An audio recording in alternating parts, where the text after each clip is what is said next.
ஆண்டுடைய வார்த்தையை ஆழமாய் கேட்டு அதை தியானித்த பிறகு இறைவன் என்னோடு உரையாட காத்திருக்கிறார். அந்த உரையாடல் வழியாக என் உள்ளத்தை ஊடுருவி பாய காத்திருக்கிறார். அந்த காரியம் இந்த இறைவார்த்தை பகிர்வில் நடக்கிறது என்கிற நம்பிக்கையில்தான் பல நேரங்களில் மறையுரையை திருகவை அழுத்தமாய் கொடுத்து கொண்டிருக்கிறது. அந்த நம்பிக்கையில் இன்றைக்கு நான் வாசிக்கப்பட்ட இந்த 2 வாசகங்களையும் நீங்கள் கேட்டதில் கேடு என்கிற வார்த்தை அடிக்கடி வருவதையும், யாருக்கு அந்த கேடு வரப்போகிறது, அந்த கேடு வருவதற்கு அவர்கள் என்ன செய்தார்கள் என்கிற காரியத்தை ஆண்டவர் இயேசு கிறிஸ்து தெளிவாக இன்றைக்கு சொல்லியிருக்கிறார். பெத்சாய்தா நகரை பார்த்து அவர் கோபம் கொள்வதையும், கொராசின் நகரை பார்த்து ஐயோ உங்களுக்கு கேடு, உங்களுக்கு செய்யப்பட்ட வல்ல செயல்கள் எல்லாம் தீர் சீதோன் பகுதிகளில் செய்யப்பட்டிருந்தால் அவர்கள் சாக்குடையை உடுத்தி மனமாறி இருப்பார்களே, அவர்களுக்கு கிடைக்காத ஒரு வாக்கியம் உங்களுக்கு கிடைத்தும் நீங்கள் அதை பயன்படுத்தி கொள்ளவில்லையே, கப்பர்நாகுமே நீனும் அவ்வாறு இருந்து விட்டாயே என்று ஆதங்கத்தில் ஆண்டவர் சொல்லுகிற வார்த்தை இங்கு கேடாக முடிவதை இன்றைக்கு நாம் வாசிக்க கேட்டிருக்கிறோம். இயேசு ஆண்டவருடைய பணித்தளம் அப்படின்னு சொல்லி பார்த்தா, பணித்தளம்னு ஒன்று இருக்கு இல்லையா? இப்போ இன்னைக்கு நாங்களாம் குருக்களாக மாறிய பிறகு, குருவாய் திருநிலைப்படுத்தப்பட்ட பிறகு, குருவாய் யாரும் மாற முடியாது, திருநிலைப்படுத்தப்பட்ட பிறகு அந்த குருத்துவத்தின் வெளிப்பாடை பணித்தலங்களுக்கு நாங்கள் அனுப்பப்படுவோம். இன்றைக்கி நான் சிவகங்கையில் இருப்பேன், நாளைக்கு ஒரு பகுதிக்கு அனுப்பப்படுவோம். இப்படிதான் எல்லாருக்குமே. இப்போ ஆல்பர்ட் ஃபாதர் இங்கே இருந்தார், 5 வருஷம் முடிச்சார், மாறி போகிறார். அதுபோல் ஒவ்வொரு குருக்களுக்கும் மாற்றம் வரும். ஆனால் ஆண்டவர் இயேசுடைய பணித்தலம் என்பது அந்த கலிலேயாவை சுற்றியே இருந்துச்சு. மேபி அது ஒரு டயசிஸ்ன்னு எடுத்துக்கலாம். அந்த பகுதியிலே தான் அவருடைய பணிகள் எல்லாமே இருக்கிறது. அங்குதான் அவர் போதிக்கிறார், நிறைய புதுமைகளை செய்கிறார். இந்த கொராசின், பெத்சாய்தா இது எல்லாமே இந்த கலிலேயாவை சுற்றி இருக்கிற அந்த பகுதிகளெல்லாம் வருகிறது. அவர்களெல்லாம் ஆண்டவர் செய்த புதுமையை பார்த்தவர்கள், அவருடைய வார்த்தையை காதால் கேட்டவர்கள், அல்லது புதுமை நடக்கிறது என்று பிறர் சொல்ல கேட்ட அந்த மக்கள் கல் நெஞ்சம் உடையவர்களாக, உருகா உள்ளம் கொண்டவர்களாக இருக்கிற அந்த சூழ்நிலையில் தான் ஆண்டவர் இப்படிப்பட்ட ஒரு அழுத்தமான ஒரு செய்தியை சொல்லுகிறார். இப்போ கடவுளுடைய புதுமையை கண்டும் பலனடையாத மக்களாக இருக்கிற இந்த கொராசி நகர மக்களை பார்த்து, பெத்சைதா நகர மக்களை பார்த்து ஆண்டவர் இந்த இடத்துல என்ன செய்கிறார்னா பரிதாபப்படுகிறார். ஏன்னா பெத்சாய்தா உங்களுக்கு தெரியல, 38 வருஷமா அந்த குளத்துக்கரையில் படுத்து கிடந்தவன், அவனுக்கு அங்கே தான் சுகம் கிடச்சிச்சு. அப்போ இப்படி நிறைய புதுமைகளை கேட்டும் இந்த மக்கள் மனமாறாமல் இருக்கிறாங்களே அப்படின்னு சொல்லிட்டு பழைய ஏற்பாட்டோடு அப்படியே தொடர்படுத்துறார். தீர் சீதோன் பகுதிகளில் என்ன நடந்துச்சு? நீங்கள் பைபிளில் பார்த்தீங்கன்னா பாவம் மலிந்திருக்கிற ஒரு பகுதியாக இந்த தீரும் சீதோனும் கவனிக்கப்படும். எசேயா புத்தகம் 23வது அதிகாரத்தை வாசிங்கன்னா அந்த செய்தி உங்களுக்கு கிடைக்கும். அதே போல் எசேக்கியேல் புத்தகத்தில் 26வது அதிகாரம் 3லிருந்து 7 வரை இருக்கிற பகுதிகளில் அந்த செய்தி உங்களுக்கு சொல்லப்பட்டிருக்கும். ஒரு பகுதி வாசிக்கிறேன் பாருங்களேன். எசேக்கியேல் அந்த 28வது அதிகாரம் 12 தொடங்கி வருகிற அந்த பகுதி இவ்வாறு சொல்லும்: நீ உண்டாக்கப்பட்ட நாளிலிருந்து உன் வழிகளில் குற்றமட்டு இருந்தாய், ஆனால் இறுதியில் உன்னில் குற்றம் காணப்பட்டது. நீ பாவத்தை செய்தாய், ஆகையால் கடவுளின் மகளையிலிருந்து அசுத்தமாயிருந்த உன்னை தள்ளினோம் அப்படின்னு சொல்லி அந்த இடத்துல அந்த வார்த்தை சொல்லுகிறது. அப்படின்னா மக்களே, கடவுளிடமிருந்து அதிகமான கொடைகளை பெற்றவர்களிடம் அதிகமாக எதிர்பார்க்கப்படும். அதிகமாய் கொடுத்தால் ஆண்டவர் அதிகம் எதிர்பார்ப்பார். அதான் அந்த தாளந்து ஓமையில் பார்க்குறேன் இல்லையா? 10 தாளந்து பெற்றவன், 8 தாளந்து பெற்றவன், 5 தாளந்து பெற்றவன், 1 தாளந்து பெற்றவன், அதிகமாக யாருக்கு ஆண்டவர் கொடுக்குறாரோ அவங்கள்ட்ட அதிகமாக கேட்பார். சமீபமாக என்னுடைய நண்பர் ஒருவரை சந்திச்சு, அவர் ஒரு குருவானவர், நல்ல ஹைலி டேலண்டட் மேன், எல்லாமே இசைத்துறை, எழுத்துத்துறை, விளையாட்டுத்துறை, எல்லாத்துலேயுமே ஆள் ரொம்ப திறமையான மனுஷன். இப்போ நான் சொன்னேன், father really you are gifted அப்படின்னு சொன்னேன். அப்போ அவர் சொன்னார், தம்பி ரியலி ஐ ஆம் கிஃப்டட் அப்படின்னு சொல்கிற அதே நேரத்தில் ஐ ஹவ் மோர் ரெஸ்பான்சிபிலிட்டி அப்படின்றத சொன்னார். நான் கடவுளுக்கு முன்னாடி நிறையா பதில் தர வேண்டும், நான் நிறையா பலன் தர வேண்டும். அவருக்கு முன்னாடி நிற்கிற போது இவ்வளோ காரியம் கொடுத்தா நீ என்ன செஞ்சேன்னு என்னை கேட்பாரு.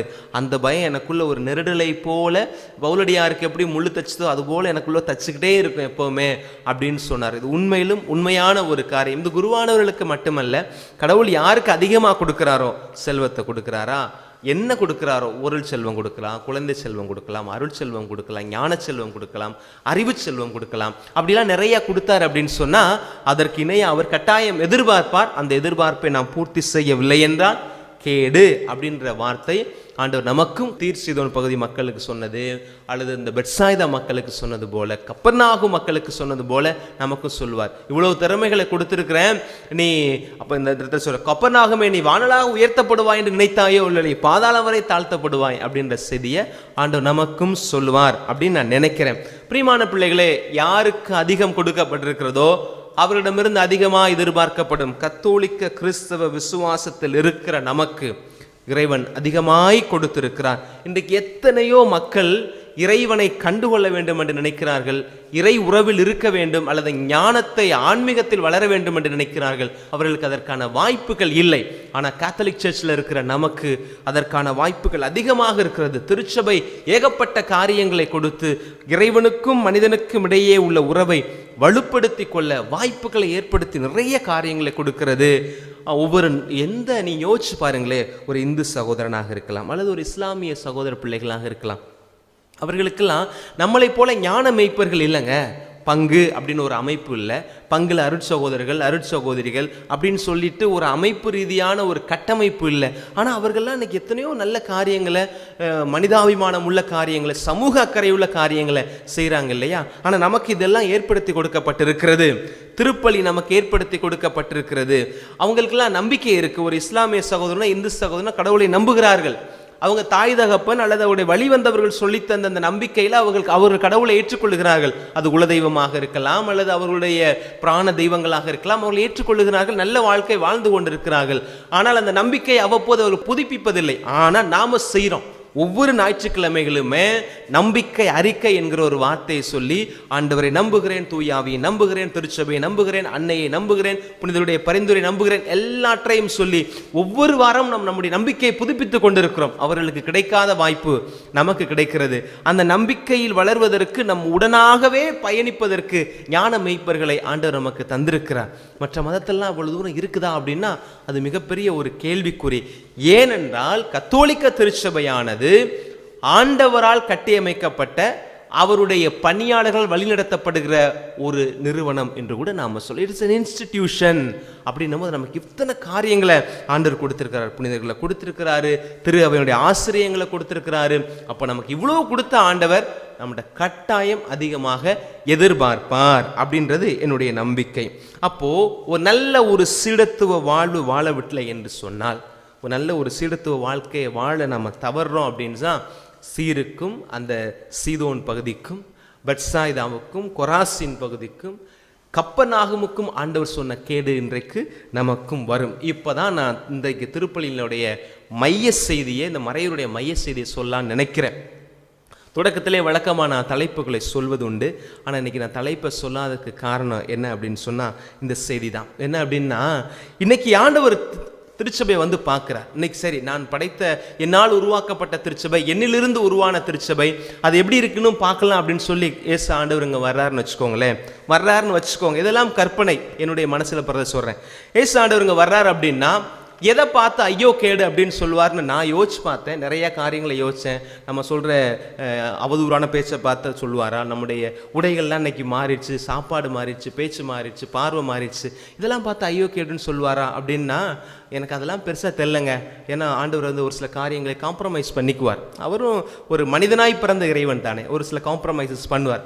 காம்ப்ரமைஸே பண்ண மாட்டார் அப்படின்னா எனக்கு என் மனசில் படுறது என்ன அப்படின்னா, அவருடைய அருளை நிறைவாய் கண்டுகொள்ள, அவர் கொடுத்த அருட்சாதனங்களை ஆடம்பர கொண்டாட்டங்களாக மாற்றிக்கொண்டிருக்கிறோமே, இந்த காரியத்தை செய்கிறவங்களை பார்த்து ஐயோ கேடுன்னு சொல்லுவாருங்க. உங்களுக்கு புரியும், நான் நல்லாவே நம்புகிறேன். இது வந்து ஒரு திருச்சபையினுடைய பணியாளராக சொல்ல வேண்டிய, ஒரு கண்டிப்போடு சொல்ல வேண்டிய கட்டாயம் எனக்கு இருக்குது. இன்னைக்கு நாட்டில் சட்ட ஒழுங்கை பாதுகாக்கிறதுக்கு போலீஸ்கார் எப்படி கையில் கம்பெடுக்கிறாரோ அதே போல, உடம்புல சரியில்லை டாக்டர்கிட்ட போனால் இதை செய்ய அதை செய்யாதுன்னு எப்படி ஸ்ட்ரிக்டாக சொல்கிறாரோ அதே போல திருச்சபையில் நடக்கிற ஒரு சில காரியங்களை செய்யாத அப்படின்னு சொல்ல வேண்டிய கடமையும் பொறுப்பும் ஒரு அருட்பணியாளராக இருக்கிற எங்களுக்கு இருக்கிறது. இன்னைக்கு நான் சொல்கிறேங்க, திருச்சபை அழிவை நோக்கி போவதற்கும் அல்லது அடுத்தவருடைய பார்வைக்கு, திருச்சபையை சாராதவருடைய பார்வைக்கு ஒரு கேள்விக்கூத்தாகவும் திரு அவை மாறுவதற்கு காரணம் நம்முடைய செயல்பாடுகள், குறிப்பாக திரு அருளடையாளங்களை நாம் கொண்டாடுகிற விதங்கள். பிரியமான மக்களை நான் அடித்து சொல்கிறேன், உங்களுக்கு இந்த அனுபவம் இருக்கும். ஒரு சில பேர் இந்த மனசில் கூட இந்த எண்ணங்கள் இருக்கும். இன்னைக்கு புது நன்மை அப்படின்னு சொல்லிட்டு ஒரு விழாவை கொண்டாடுறோம். ரியல் ஐ டெல் யூ, உண்மையிலே ஆண்டவர் நிறையா புது நன்மை விரும்புகிறதே இல்லைங்க. அருட்சாதனம் அப்படின்றது பங்கு திருச்சபையோடு சேர்ந்து கொண்டாடப்பட வேண்டிய ஒரு காரியம். எங்கள் வீட்டில் சாமியார் இருக்கிறாரு, அல்லது எனக்கு நிறையா சாமியார் பழக்கத்தில் இருக்கிறாரு அப்படின்னு சொல்லிட்டு சாமியாருக்கு கூட்டத்தை காட்டுறதுக்காண்டியே ஒரு கொண்டாட்டம் வைக்கிறீங்க அப்படின்னா ஆண்டவர் உங்களை பார்த்து சொல்லுவார், ஐயோ கேடு அப்படின்னு சொல்லுவார். ஐயோ கேடு, நீ லட்சமாக செலவு பண்ணி நீ செட்டிநாடு சமையலை போட்டாலும், நீ பிரியாணியை போட்டு என்ன சாப்பாடு போட்டாலும் ஆண்டு வரேன் சாப்பிட்டுட்டு மொய்யெழுதிட்டு போவாங்களே ஒழிய ஆண்டவருக்கு சுத்தமாக பிடிக்காதுங்க. அருட்சாதனம் என்பது பங்கு திருச்சபையோடு கொண்டாடப்பட வேண்டும். புதுநன்மையா திருமுழுக்கா பிள்ளைங்களோட பங்கு மக்களோட சேர்ந்து கொண்டாடப்பட வேண்டும். இன்னைக்கு இது கம்ப்ளீட்டாக மாறிடுச்சு. இதுக்கு 1008 நொட்ட காரணங்களை நாம் சொல்கிறோம். என்ன சொல்கிறோம்? எங்கள் வீட்டில் வந்து ரொம்ப நாளாக விசேஷமே வைக்கலையே ஃபாதர், ஒன்றுமே செய்ய முடியல, எனக்கு ஆம்பளை பிள்ளையாக போச்சு, பொம்பளை பிள்ளைங்களே இல்லாமல் ஆயிடுச்சு, நான் எப்படி ஒரு சடங்கு கூட வைக்க முடியல, இவன் எப்படி படித்து 30 வயசில் கல்யாணம் பண்ணுவான், இவ்வளோ நாள் நான் இவ்வளோ செய்முறை செஞ்சு போட்டிருக்கேன், எனக்கே செஞ்சதெல்லாம் மறந்து போயிடும், எழுதி வச்ச நோட்டு எத்தனை நாளைக்கு இருக்குன்னு தெரியல, இப்படியெல்லாம் காரணத்தை சொல்லிவிட்டு அதுக்கு நீங்கள் நல்லா செய்யுங்க. உசிலம்பட்டி பக்கம் போங்க, தேனி பக்கம் போங்க, எங்கள் பகுதியில் வந்து பாருங்கள், மொய் விருந்தனே வைப்பாங்க. மொய் விருந்து அப்படின்னு சொல்லி ஒரு பத்திரிக்கையே அடித்து வைப்பாங்க. அப்படிலாம் என்ன அர்த்தம்? நாங்கள் வீடு கட்ட போகிறோம், இவ்வளோ நாளாக நான் மொய் செஞ்சுட்டு எனக்கு மறந்து போச்சு, அந்த மொய்யெல்லாம் திருப்பி வாங்கணும் அப்படின்னா மொய் விருந்தும் அப்படியே அப்பட்டமாக அடிங்க, ஆண்டவர் சந்தோஷப்படுவார். நீ செஞ்சுருக்க திருப்பி வாங்குற. ஆனால் நீங்கள் செஞ்சதை திருப்பி வாங்குறதுக்கு புதுநன்மையை ஒரு காரணமாக நீங்கள் பயன்படுத்துறீங்க அப்படின்னா ஐ டெல் யூ, 2 வாரத்துக்கு முன்னாடி தான் இயேசுவின் திருவுடல் திருரத்த பெருவிழாவை கொண்டாடினீங்க. ஆண்டவர் உங்களை பார்த்து சொல்வார், உங்கள் குடும்பத்தை பார்த்து சொல்லுவார், அந்த பிள்ளைக்கு உங்களால் சாபம் தான் வருமே ஒழிய ஆசீர்வாதம் வராதுங்க. நான் அடித்து சொல்லுகிறேன், கொண்டாடுங்க. தனிப்பட்ட விதத்தில் வைக்கிறேன்னு ஆசைப்படுறீங்களா? எவ்வளவு எளிமையாக கொண்டாட முடியுமோ அவ்வளோ எளிமையாக கொண்டாடுங்க. அன்றைக்கெலாம் நான் ஒரு புதுநன்மைக்கு என்னை கூப்பிட்டுருந்தாங்க. என்னுடைய தனிப்பட்ட கருத்து, என்னை யாராவது புதுநன்மைக்கு கூப்பிட்றாங்கன்னா நான் 2 கருத்து தான் சொல்லுவேன். ஒன்று, நான் பூசை வைக்கிறேன்னா பிரசங்க வைக்கிறேன்னா, தலக்கணமாக பேசுகிறேன்னு யார் நினச்சா கூட பரவாயில்ல அப்படின்னு நானே நினச்சிக்கிருவேன். சொல்லிட்டு போட்டோம், முடிந்தவரை அவாய்ட் பண்ணுறதுக்கு வழி இல்லாமல் சொல்ல வேண்டியிருக்கு. எத்தனை குருக்கள் தெரியுமா, நீங்கள் கூப்பிட்டுட்டீங்க அப்படின்றதுக்காண்டி வேண்டா விருப்பம் வந்து நிற்கிறாங்கங்க. வேண்டா விருப்பம் இதுக்கு நம்ம போகணும், ஒரு புதுநன்மை இப்படி வைக்கக்கூடாதுன்னு தெரியும். பழக்க தோஷத்தில் ஏதோ ஒரு காரியத்தில் நீங்கள் அவருக்கு ஏதாவது உதவி செஞ்சுருப்பீங்க, கூப்பிட்ற நேரத்தில் தட்டினா வேற மாதிரி நினச்சிக்குவாங்களே அப்படின்னு உங்களுடைய முகத்துக்காகத்தான் வர்றாங்களே ஒழிய, நான் போகிறேன், நான் அர்த்தவங்களை சொல்ல வரும்ல, முகத்துக்காகத்தான் போகிறோமே ஒழிய ஆத்மார்த்தமாக போகிறதில்ல. நான் கூப்பிடும் போதே கேட்டுருவேன், ஒரு சாமியார் 2 அதிகபட்சம் ஒரு 3 குருக்களை கூப்பிடலாங்க. ஒரு பொறுத்த பூசை வைக்கிறார், ஒரு பிரசங்க வைக்கிறாரு, ஒரு பிள்ளை நன்மை கொடுக்குறாரு. எதுக்கு 20 சாமியாரை கூட்டி நிப்பாட்டி வச்சுக்கிட்டு? நான் உங்களுக்கு சொல்லுறேன், நீங்கள் குருக்களை மதிக்கிறீங்க அப்படின்னா இந்த மாதிரி காரியங்களை செய்யாதீங்க.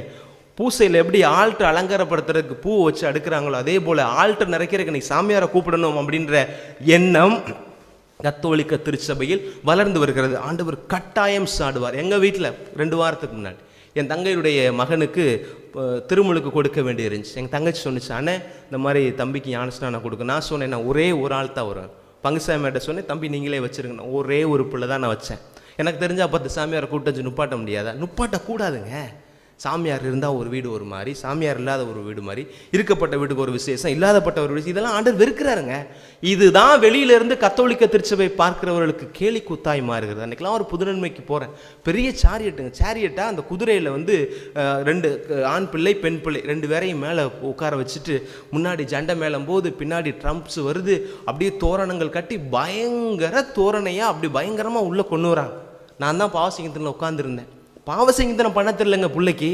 அதோட ஒரு பெரிய கொடுமை, நற்கரணை கொடுக்கறதுக்கு நான் நன்மை எடுத்து கொடுக்குறேன், இன்னொரு ஃபாதர் நன்மை கொடுக்குறார், கிறிஸ்துவின் திருவுடல் திருரத்தம் ஆமைன்னு சொல்ல தெரியலங்க. இதுதான் முக்கியம். எது முக்கியமோ அதை விட்டுவிட்டு இருக்கிற காரியத்தை பூரா நம்ம செய்கிறோம்னா, இன்னைக்கு ஆண்டவர் ஐயோ கேடுன்னு சொன்னது போல அந்த குடும்பத்தை பார்த்து சொல்கிறாரு இல்லையோ, மன வேதனைப்படுவார். ஏன் இந்த பிள்ளைங்க இப்படி இருக்குதுங்க, இன்னும் கூட இதனுடைய தன்மையை புரிஞ்சுக்கிறாமல் இருக்குதுங்களே அப்படின்னு நினைப்பாங்க. இதெல்லாம் நீங்கள் தயவு செஞ்சு இதை வந்து இன்னைக்கு நீங்கள் சீரியஸாக யோசிக்கணும். நான் மற்றவங்களாம் சொல்ல முடியாது. கேசியில் நீங்கள் திருப்பலி பார்க்குற என் அன்பு உறவுகளே, நீங்கள் எல்லாருமே சாதாரண கிறிஸ்தவர்களாக நான் உங்களை பார்க்கல.